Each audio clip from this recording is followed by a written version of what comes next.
हुजूर मुफ्ती आज़म हिंद अलैहि रहमत व रिज़वां के कांधों को बोसा दिया। देखने वालों ने जब देखा तो कहा, हुजूर अकीदत में लोग दस्त बोसी करते हैं, एहतराम में पेशानी चूमते हैं या कदम बोसी करते हैं। पहली बार किसी को कांधा चूमते मैंने देखा है। ये कांधा चूमने की वजह क्या है?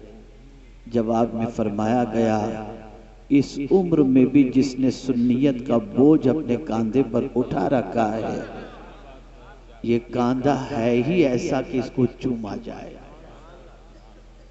अगर आज राजस्थान की सरजमीन और इसके अलावा बहुत सारे मकामात पर सुन्नियत का चिराग जलता हुआ दिखाई देता है, तो हुजूर मुफ्ती आजम राजस्थान जो ज़ईफ़ी की दहलीज पर ही नहीं बल्कि मुकम्मल ज़ईफ़ होने के बावजूद भी ऑटो रिक्शा के अंदर सफ़र कर करके हर काम करने वाले की हौसला अफजाई और उन्हें दुआओं से नवाज कर हर गली कूचे में सुन्नियत के चिराग को उन्होंने रोशन फरमाया है।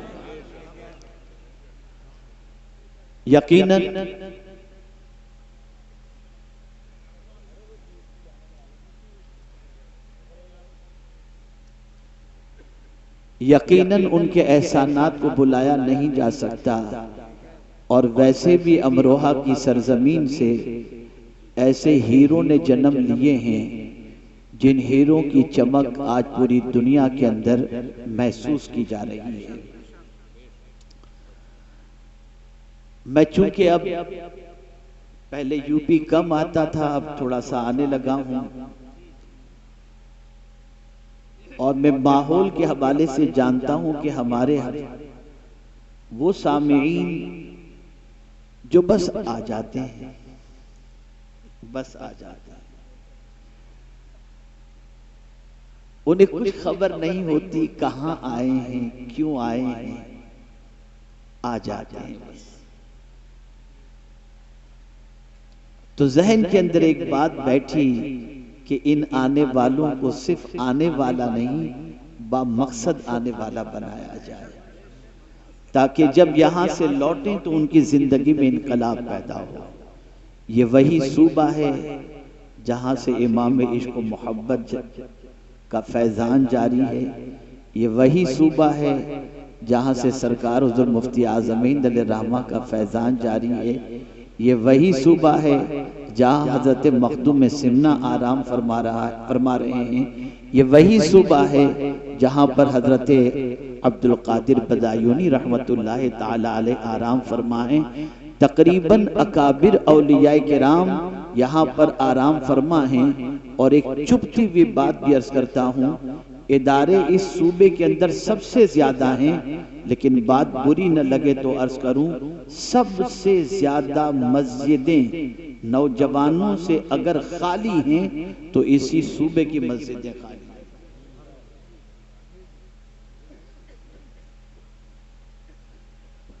मैं सिर्फ नमाज पर गुफ्तगू करना नहीं चाहता, मैं कुछ आज आपको ऐसी बात समझाना चाहता हूं कि जो इस्लाम का हुस्न आपकी जिंदगी में शामिल हो जाए तो उस हुस्न से आप दूसरों को भी हसीन बना सकते हैं और दूसरों की जिंदगियों में भी इनकलाब पैदा कर सकते हैं। हजरत अम्र इब्न अब्बास रदियल्लाहु ताला अन्हु ये कदीमुल इस्लाम है। इस्लाम कबूल करने वालों में आपका चौथा नंबर है। आगोश इस्लाम में कदम रख चुके, दामन मुस्तफ़ा सल्लल्लाहु अलैहि वसल्लम थाम चुके, और आप अच्छी तरीके से जानते हैं कि इब्तिदाए इस्लाम के अंदर आगोश इस्लाम में कदम रखना कई मुसीबतों को दावत देने के मुतरादिफ था। बावजूद इसके हजरत अम्र इब्न अब्बास रसूल आज़म सल्लल्लाहु अलैहि वसल्लम की गुलामी कबूल करते हैं और दाखिल इस्लाम होते हैं। दाखिल इस्लाम होने के बाद कुछ अरसा गुजरा कि रहमत आलम सल्लल्लाहु अलैहि वसल्लम की शबो रोज की काविशों को वो महसूस करते हैं कि रहमत आलम सल्लल्लाहु अलैहि वसल्लम सुबह निकलते हैं और लोगों को दावत देते हैं और शाम लौटते हैं तो थके हुए होते हैं, लफ्जों के तीर चलते हैं, कभी पत्थर बरसाए जाते हैं, कभी कांटे बिछाए जाते हैं, कभी फप्तियां कसी जाती हैं, और न जाने किस किस तरीके से क़ल्बे मुस्तफ़ा सल्लल्लाहु अलैहि वसल्लम को अजियत पहुंचाई जाती है। हजरत अम्र इब्न अब्बास इस मंजर को देखते थे। हजरत अम्र इब्न अब्बास रज़ी अल्लाह ताला अन्हु इस्लाम कबूल करने के बाद पूछते हैं, मम मअका अला हाज़ल अम्र, या रसूल अल्लाह सल्लल्लाहु अलैहि वसल्लम, ये जो दीन का काम आप कर रहे हैं, तो इस दीन के काम करने में आपके साथ कौन कौन है? तो अल्लाह के रसूल सल्लल्लाहु अलैहि वसल्लम ने फरमाया, हुर्रुन व अब्दुन, एक आजाद है और एक गुलाम है। आजाद से मुराद अफजलुल बशर बादल अंबिया सय्यदना सिद्दीक अकबर रज़ी अल्लाह ताला अन्हु, और गुलाम से मुराद हजरत बिलाल रज़ी अल्लाह ताला अन्हु। इस सवाल के बाद रसूल आज़म सल्लल्लाहु अलैहि वसल्लम से जो उन्होंने सवाल किया, इस्लाम कबूल करने के बाद, या रसूल अल्लाह सल्लल्लाहु अलैहि वसल्लम, इस्लाम क्या है?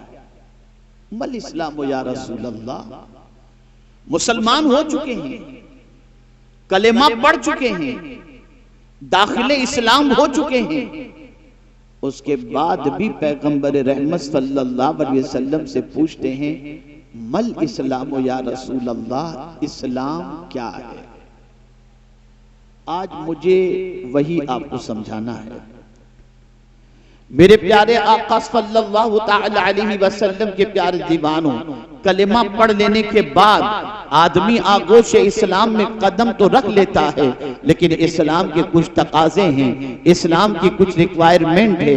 इस्लाम चाहता है कि सिर्फ तुम नाम के मुसलमान न बन के रहो, बल्कि मुसलमान अगर हो तो कंप्लीट मुसलमान बन जाओ। अल्लाह अज़्ज़ व जल्ल ने फरमाया, या अय्युहल्लज़ीना आमनु दुखुलू फिस्सिल्मि काफ़ा, ऐ ईमान वालो, इस्लाम में पूरे पूरे दाखिल हो जाओ। जाहिर सी बात है, आप कलेमा पढ़कर मुसलमान हो चुके, आपको फायदा हुआ, लेकिन इस्लाम ये चाहता है कि आपकी जात नफा बख्श हो। इस्लाम ये चाहता है कि जिस मजहब के मानने वाले हो, उस मजहब का हुस्न आपकी जबान से, आपके किरदार से छलकता हुआ दिखाई देना चाहिए। ये नहीं कि आप मुसलमान तो कहला रहे हैं, लेकिन किरदार जाहिलाना आपका हो, अंदाज बिल्कुल बेवकूफ वाला हो, जिंदगी आपकी आवारगी की दहलीज पर पहुंची हुई हो। नहीं नहीं, बल्कि जब आपने मुसलमान अपने आप को कहा है, तो आपकी जिंदगी से हुस्न इस्लाम छलकना चाहिए, हुस्न इस्लाम नुमाया होना चाहिए। इसीलिए अल्लाह के रसूल सल्लल्लाहु अलैहि वसल्लम से हजरत अम्र इब्न अब्बास ने पूछा, मल इस्लाम या रसूल अल्लाह, ए अल्लाह के रसूल, इस्लाम क्या है? अब जो इस्लाम हुजूर ने बताया, इतना बड़ा मजमा यहाँ पर मौजूद है, पूरी दुनिया के अंदर बड़ी आबादी मुसलमानों की मौजूद है, मुल्क के अंदर बेशुमार मुसलमान मौजूद हैं। मैं चाहता हूं कि उन मुसलमानों की जिंदगी में वो इस्लाम जो पैगंबर रहमत ने बताया, उस इस्लाम को तलाश करो। तो मैं यकीन के साथ कह सकता हूं, उस इस्लाम को जब हम मुसलमानों की जिंदगी में तलाश करेंगे, तो दूर तक वो इस्लाम नजर आता दिखाई नहीं देगा। आप सोचते होंगे वो इस्लाम कौन सा है? जब पैगंबर रहमत सल्लल्लाहु अलैहि वसल्लम से पूछा गया, मल इस्लाम या रसूल अल्लाह, ए अल्लाह के रसूल, इस्लाम क्या है? तो मेरे आका सल्लल्लाहु अलैहि वसल्लम ने फरमाया, तीबुल कलाम, पाकीज़ा बात करना, पाकीज़ा बात करना, ये इस्लाम है। तुम अगर पाक इस्लाम कबूल कर चुके हो, तो सिर्फ तुम्हारा बदन पाक नहीं होना चाहिए, तुम्हारा वजूद पाक नहीं होना चाहिए, जहां नमाज पढ़ते हो वो जगह ही सिर्फ पाक नहीं होनी चाहिए, तुम्हारी जबान भी पाक और जबान से निकलने वाला जुमला भी पाक होना चाहिए। तीबुल कलाम, एक मुसलमान जब जबान खोले तो उसकी ज़बान से निकलने वाले कलिमात पाकीज़ा हों।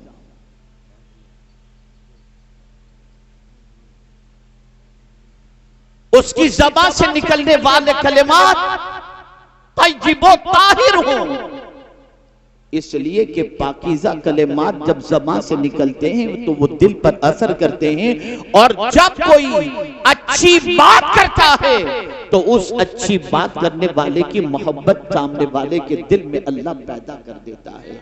इसको मैं मिसाल के जरिए समझाऊं तो आप अच्छी तरह से समझ सकेंगे। एक दुकान की, बड़ी मेहरबानी से आप चुप रहेंगे तो बड़ी नमाज, आप न चिल्लाओ। एक मरतबा दुरूद शरीफ पढ़, खुदा के लिए चुप हो जाओ, सब मत बोलो, चुप बैठो।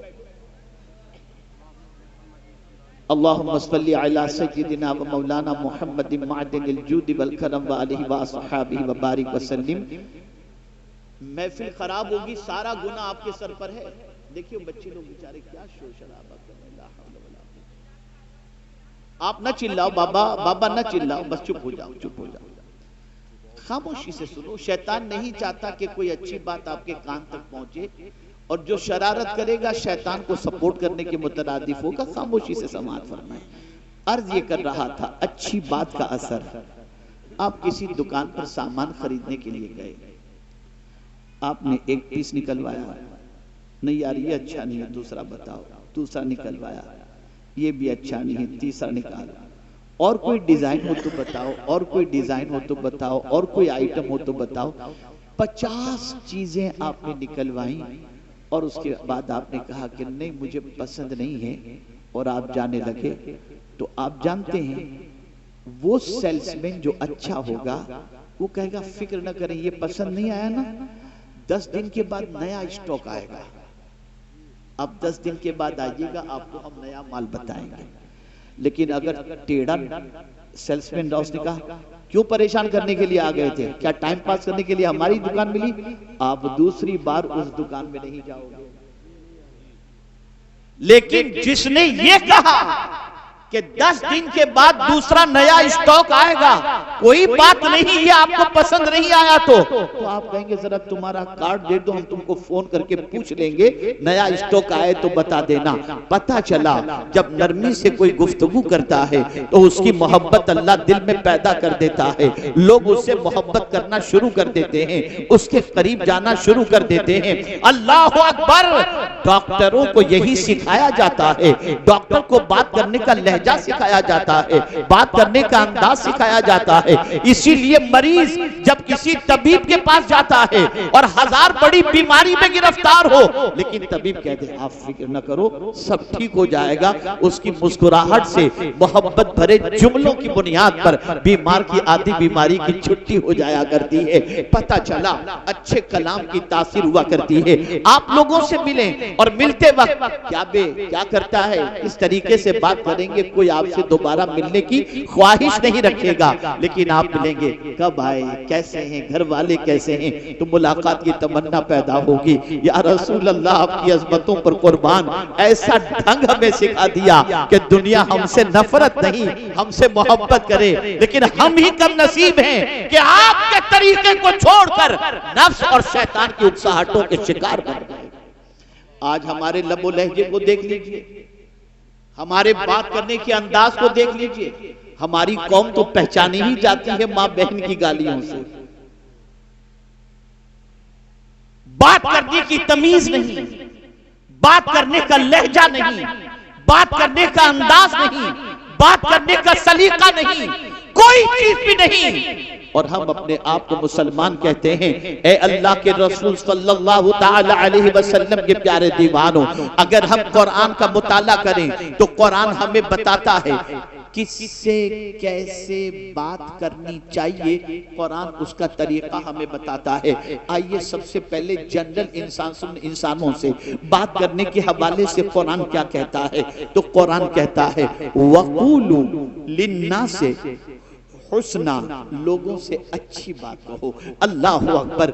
जब भी बात करो तो अच्छी तरीके से बात करो, जब भी बात करो तो अच्छे अल्फाज इस्तेमाल किया करो, अच्छे लफ्जों का इंतखाब किया करो। लोग कहते हैं लफ्जों का क्या, जो चाहो बोल दो। नहीं नहीं, लफ्जों की ताकत होती है, लफ्जों की कुव्वत होती है, अल्फाज बड़े मानी रखते हैं, अल्फाज की बड़ी ताकत होती है। मेरे प्यारे आका सल्लल्लाहु अलैहि वसल्लम के प्यारे दीवानों, कुफ्र की वादियों के अंदर पूरी जिंदगी गुजारने वाला शख्स अगर जिंदगी की आखिरी सांस के वक्त कलिमा तैयबा पढ़ ले, एक कलिमे की बुनियाद पर जिंदगी के कुफ्र के सारे गुनाह अल्लाह माफ फरमा देता है और वो जन्नत का हकदार बन जाता है। एक कलिमे की बुनियाद पर जो उसने ज़बान से अदा किया, उसका कुफ्र भी मिटा और उसके गुनाह भी मिट गए। और 60 साल शादी की जिंदगी के गुजर चुके हैं और बड़ी अच्छी जिंदगी गुजर रही है, लेकिन अगर गुस्से में आने के बाद शौहर ने सिर्फ 3 लफ्ज अपनी बीवी को कह दिए,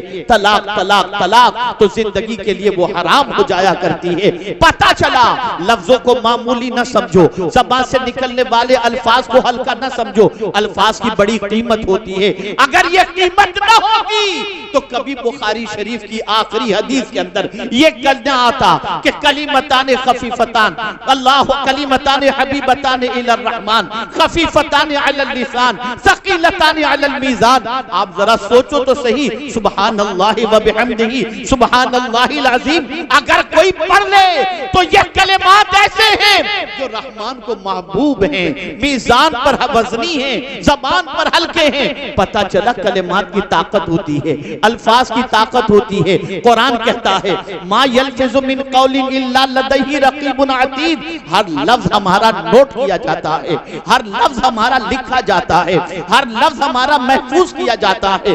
मेरे प्यारे आका सल्लल्लाहु अलैहि वसल्लम के प्यारे दीवानों, आप जरा देखें, जनरल इंसानों से बात करनी हो तो कुरान कहता है वक़ूलु लिन्नासि हुस्ना, लोगों से अच्छी बात कहो। और खुद हुजूर से फरमाया वक़ुल लिइबादी यक़ूलु लती हिया अहसन, मेरे महबूब मेरे बंदों से कह दो जब भी बोले तो अच्छी बात बोले।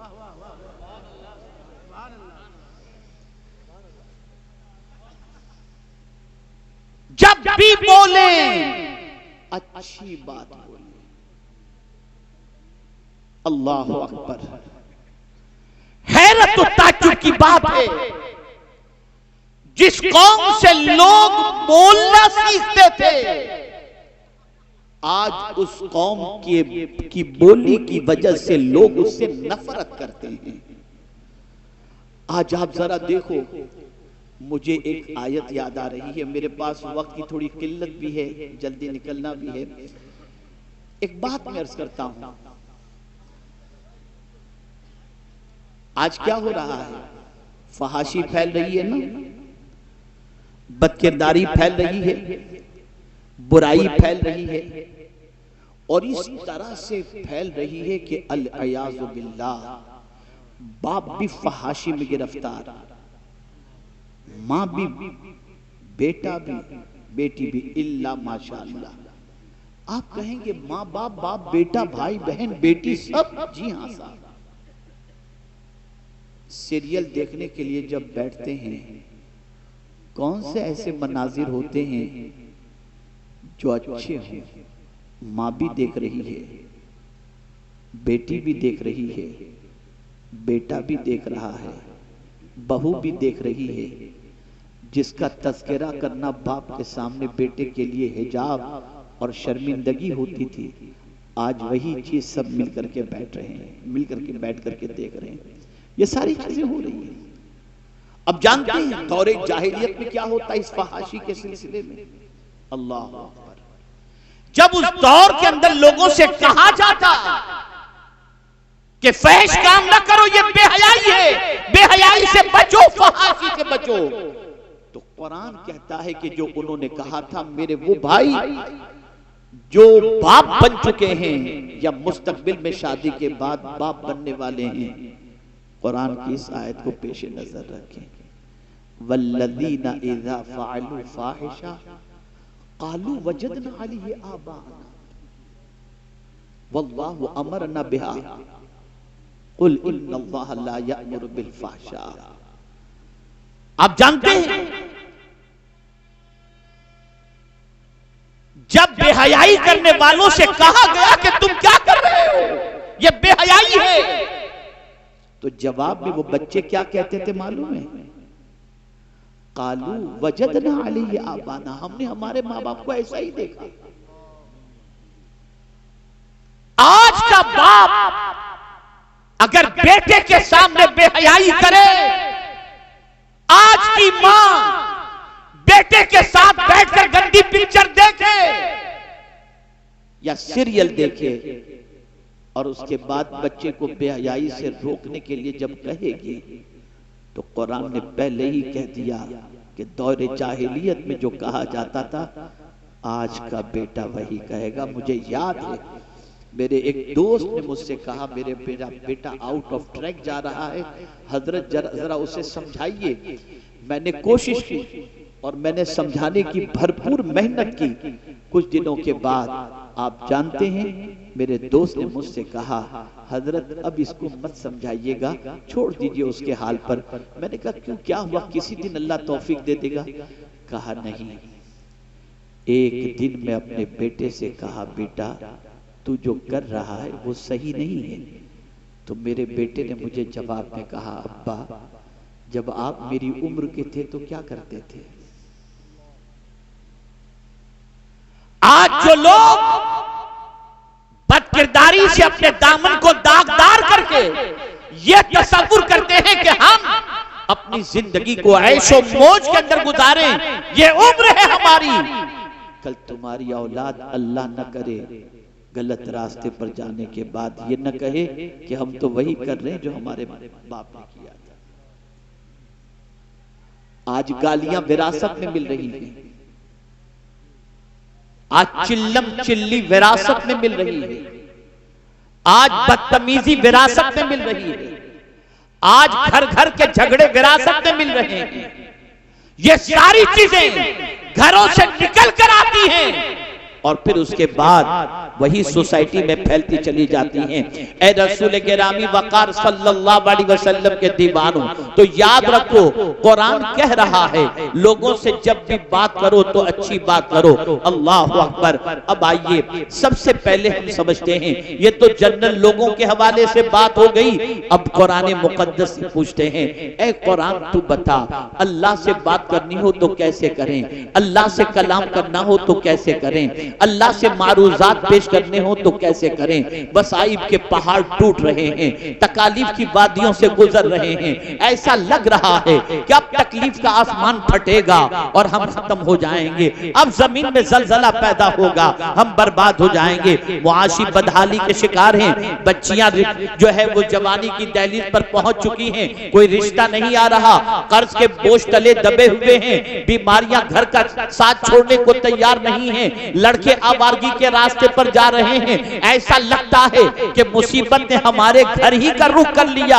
इस तरीके से जब इंसान गिरफ्तार होता है तो क्या करता है, अल्लाह की बारगाह में माद अल्लाह कहता है, क्या मौला मेरा ही घर तुझे मिला था, मैं नमाज पढ़ता हूँ, मैं रोजे रखता हूँ, मैं गुनाह से बचता हूँ, मैं हराम काम नहीं करता, फिर भी मेरे घर के दरवाजे पर ये तकालीफ दस्तक देती हैं। ये वो इंसान कहेगा जो इंसान कुरान की रोशनी में अल्लाह से बात करने का तरीका नहीं जानता। आइए मैं आपको बताऊं, हजरत अय्यूब अलैहिस्सलाम पर मुसीबतों का कौन सा पहाड़ नहीं टूटा। सारे बच्चे शहीद हो गए, सारे मकानात गिर गए, सारी जायदाद खत्म हो गई, सारे मवेशी खत्म हो गए। हजरत अय्यूब अलैहिस्सलाम अपनी बीवी के साथ रवाना हो गए।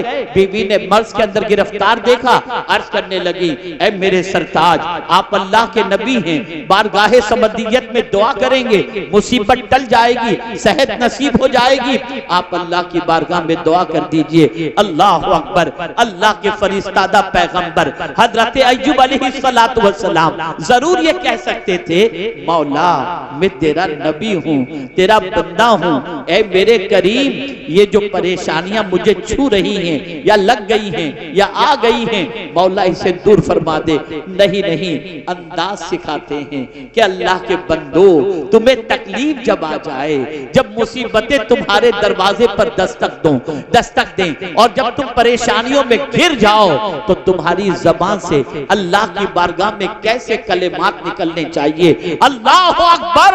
हजरत अय्यूब अलैहिस्सलातु वस्सलाम ऐसी तकलीफ में कि बच्चे, माल, जायदाद सब कुछ खत्म होने के बावजूद भी जब अल्लाह की बारगाह में अर्ज करते हैं तो यूं कहते हैं, रब्बि इन्नी मस्सनी अद्दुर्र व अंत अरहमुर राहिमीन। ए मेरे रब, मुझे मुसीबत ने छुआ है, टच किया है, और तू सबसे ज्यादा रहम करने वालों में रहम करने वाला है। अल्लाह अकबर। अंदाज देखिए, मुसीबत में शिकवा नहीं, अल्लाह की बारगाह में मारूजा पेश करने का तरीका सिखाया जाता है। जब कोई बंदा इस तरह से आजिज़ी और इंकिसारी के साथ रब से शिकवा करने की बजाय रब की अजमतों को, रब की रहमत को पुकारता है, तो फिर मौला किस तरीके से करम फरमाता है। रब ने फरमाया, उरकुज़ बिरिजलिका हाज़ा मुख्तसिलुम बारिदुम व शराब। ठोकर मारो अपने पैर की, जो पानी निकले उसे पियो और बदन पर डालो, तुम्हें शिफा नसीब हो जाएगी। हजरत अय्यूब अलैहिस्सलाम ने ठोकर मारी, पानी का चश्मा निकला, पानी पिए और जिस्म पर लगाए, सारा मर्द खत्म हो गया, जवानी भी पलट आई। आप अंदाजा लगाएं तो रब ने भी फरमाया, इन्ना वजदनाहु साबिरा निअमल अब्द। क्या ही अच्छा बंदा है। पता चला ऐ रसूल आजम के दीवानों, जिस तरीके से राहत खुदा की तरफ से है, तकलीफ भी खुदा की तरफ से है। इसीलिए सूफियाए के नाम की जबान पर कभी शिकवा नहीं होता था। जिस तरीके से हम राहतों का इस्तकबाल करते हैं, वो अल्लाह की तरफ से आने वाली मुसीबतों का इस्तकबाल करते थे। इसलिए कि वो कहा करते थे कि राहत के अंदर हमारी खुशी का भी दखल है, लेकिन मुसीबत में तो सिर्फ खुदा की खुशी का दखल है। इसलिए कि वो चाहता है तभी मुसीबतें आती हैं। ऐ रसूल गिरामी वक़ार सल्लल्लाहु अलैहि वसल्लम के दीवानों, तो अल्लाह की बारगाह में कैसे अर्ज करना चाहिए, ये तरीका कुरान सिखा रहा है। हुजूर की बारगाह में कैसे अर्ज करना चाहिए। अल्लाहु अकबर। तो कुरान कहता है, या अय्युहल्लज़ीना आमनू ला तक़ूलू राइना व क़ूलू उन्ज़ुरना। अल्लाहु अकबर। या रसूल अल्लाह, नजर करम कीजिए। रसूल आजम की बारगाह में जब अर्ज करना हो तो इस तरीके से अर्ज करो, और अल्लाहु अकबर, रसूल की आवाज पर अपनी आवाज को बुलंद न करो। आज तक आपने सुना है कि तकवा उसको कहा जाता है जो बंदा अल्लाह से डरे, उसे तकवा, जो गुनाहों से बचे उसे तकवा। लेकिन तकवा का एक अंदाज कुरान ने यह भी बता दिया, और इस तकवे का मेयार इतना बुलंद बता दिया कि जिसकी कोई इंतहा नहीं। कुरान कहता है, इन्नल्लज़ीना यग़ुद्दूना अस्वातहुम इंदा रसूलिल्लाह उलाइका अल्लज़ीना इम्तहनल्लाहु क़ुलूबहुम फित्तक़वा। अल्लाहु अकबर। जो रसूल के सामने अपनी आवाज को पस्त रखते हैं, अल्लाह ने उनके दिल को तकवा के लिए चुन लिया है। ये रसूल की बारगाह का अदब है। वहां ढंग है, बात करने का तरीका सिखाया जा रहा है। माँ बाप से कैसे बात की जाए, माँ बाप से कैसे बात की जाए, तो कुरान कहता है, अल्लाहु अकबर, वक़ज़ा रब्बुका अल्ला तअबुदू इल्ला इय्याह व बिल वालिदैनि इहसाना इम्मा यबलुगन्ना इंदकल किबरा अहदुहुमा औ किलाहुमा फला तक़ुल लहुमा उफ वला तनहरहुमा वक़ुल लहुमा क़ौलन करीमा। अल्लाहु अकबर। बहुत सारे यहाँ दानिश्वर होंगे, तबीब होंगे, डॉक्टर होंगे, साइकोलॉजिस्ट होंगे, साइक्रेटिस्ट होंगे, जानते हैं कि बूढ़े की साइकोलॉजी क्या होती है। एक माँ या बाप जब बुढ़ापे की दहलीज पर पहुंच जाए, अरमान सारे खत्म हो जाते हैं। अच्छे पहनने का अरमान नहीं, अच्छे खाने का अरमान नहीं, अच्छे घर का अरमान नहीं, अच्छी गाड़ी का अरमान नहीं, इसलिए कि उम्र के उस हिस्से में पहुंच चुके हैं जहां बस जिंदगी कट रही है। तो बुढ़ापे में एक बाप अपनी औलाद से क्या चाहता है, एक माँ अपनी औलाद से क्या चाहती है। अल्लाहु अकबर। कुरान ने उस नफ्सियात को सामने रख करके बुढ़ापे के ही दौर को याद करवाया और फरमाया, इम्मा यबलुगन्ना इंदकल किबरा, अहदुहुमा औ किलाहुमा, जवान की बात नहीं फरमाई कि जब तुम्हारे माँ बाप जवान हो तो उफ न कहो, हालांकि जवानी में भी उफ नहीं करना चाहिए, लेकिन अगर तुम्हारे माँ बाप में से कोई बुढ़ापे को पहुंच जाए तो उन दोनों में से किसी को उफ भी न कहो, उन्हें झिड़को भी नहीं। मेरे करीम उनसे कैसे बात करें? तो कुरान कहता है वकुल लहुमा कौलन करीमा, उनसे इज्जत से बात करो, उनसे प्यार से बात करो। बुढ़ापे की दहलीज पर पहुंचने वाले माँ बाप अपनी औलाद से किसी और चीज की तमन्ना नहीं रखते, एक ही तमन्ना रखते हैं, बच्चा मुझसे प्यार से बात तो करे। यार जब देखो तब झिड़कता रहता है, इस उम्र में हम कहां जाएं, ये बाप कहता है। लेकिन जब एक बच्चा अपने बाप के बुढ़ापे के पहुंचने के बाद, माँ के बुढ़ापे में पहुंचने के बाद जब नरमी से बात करता है, शफकत से बात करता है, प्यार से बात करता है, बेटा सो रहा होता है, माँ की दुआएं बाप इजाबत से टकरा रही होती हैं। ए अल्लाह, बुढ़ापे में जिस तरह से मेरी औलाद ने मुझे सुकून की दौलत अता फरमाई, तू भी इसे सुकून की दौलत से माला माल कर देना। बुढ़ापे में माँ, लेकिन आज बुढ़ापे में बाप को बुढ़ा कहा जाता है, डेड स्टॉक कहा जाता है, झिड़का जाता है, खुसट कहा जाता है, न जाने क्या क्या कहा जाता है। यह सब इसलिए कहा जाता है कि तुमने कुरान से किससे कैसे बात की जाए तुमने ये सलीका नहीं सीखा, ये तरीका नहीं सीखा। अरे यहां तक सरबराहे ममलिकत से बात करनी हो, वक्त के हुक्मरान से बात करनी हो, खुदा की कसम उसका तरीका भी कुरान सिखाता है। आओ मैं तुम्हें बताऊं, हजरत मूसा अलैहिस्सलाम को, हजरत हारून अलैहिस्सलाम को, दोनों को जब रब कदीर फिरौन की तरफ भेजता है तो फरमाता है वकूला लहू कौलन लय्यिना, तुम दोनों उससे नरमी से बात करना। अल्लाह अल्लाह, अंदाज तो देखिए कुरान का, किस किस से कैसे बात की जाए, कुरान ढंग सिखाता है। बस एक आखिरी बात अर्ज कर दूं, इसलिए कि वक्त इजाजत नहीं देता कि मजीद इस पर गुफ्तगू कर सकूं।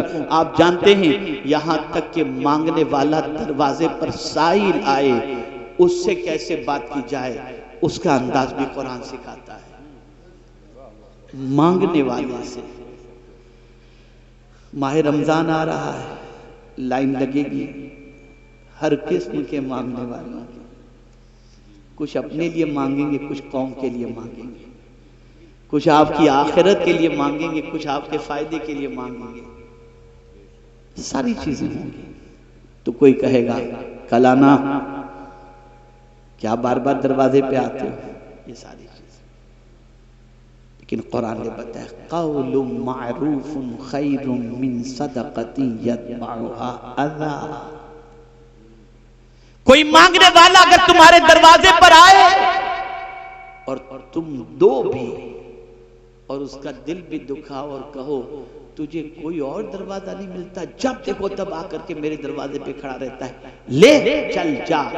कुरान कहता है इससे बेहतर था, इस देने से बेहतर था कि तू इतना कह देता भाई कहीं, और आप देख लीजिए, मुझे माजरत मेरी कबूल कर लीजिए, अच्छी बात कह के उसको रुखसत कर देता।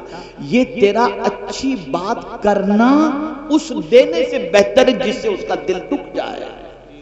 ये कुरान सिखा रहा है, ये कुरान सिखा रहा है।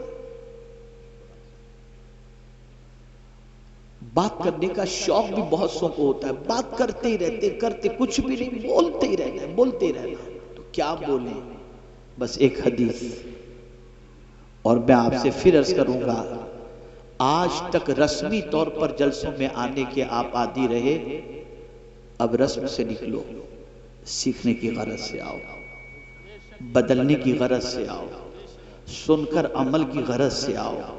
हजरत फुज़ैल बिन अयाज़ अलैहि रहमतुल्लाह व रिज़वान जब शहर के अंदर एक अजीम खतीब खिताबत के लिए तशरीफ लाए तो अपनी माँ से इजाज़त लेते हैं, माँ मुझे इजाज़त दे ताकि मैं जा करके उस खतीब का खिताब सुनूं।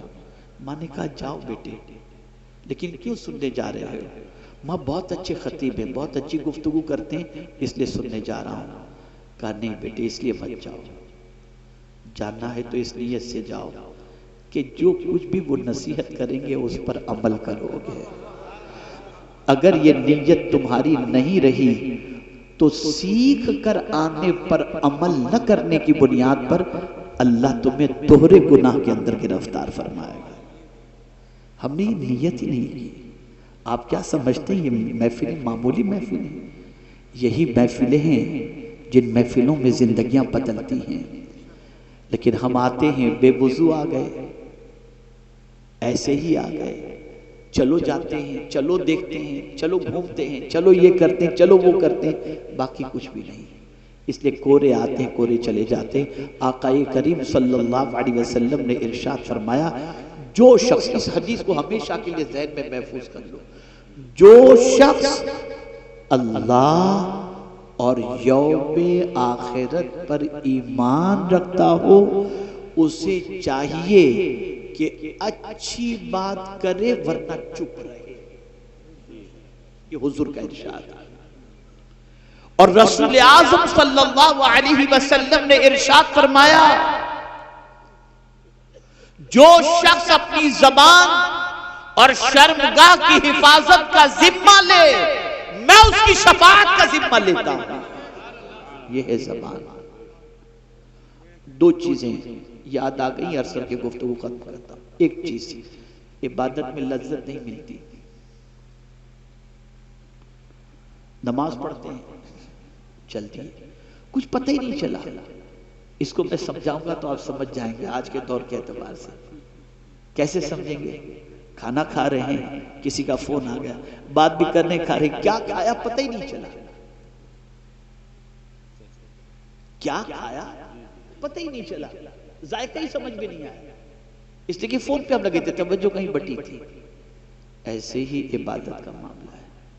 इबादत की भी लज्जत होती है, इबादत का भी जायका होता है। सच बताओ, नमाज पढ़ करके कौन सी लज्जत मिली है?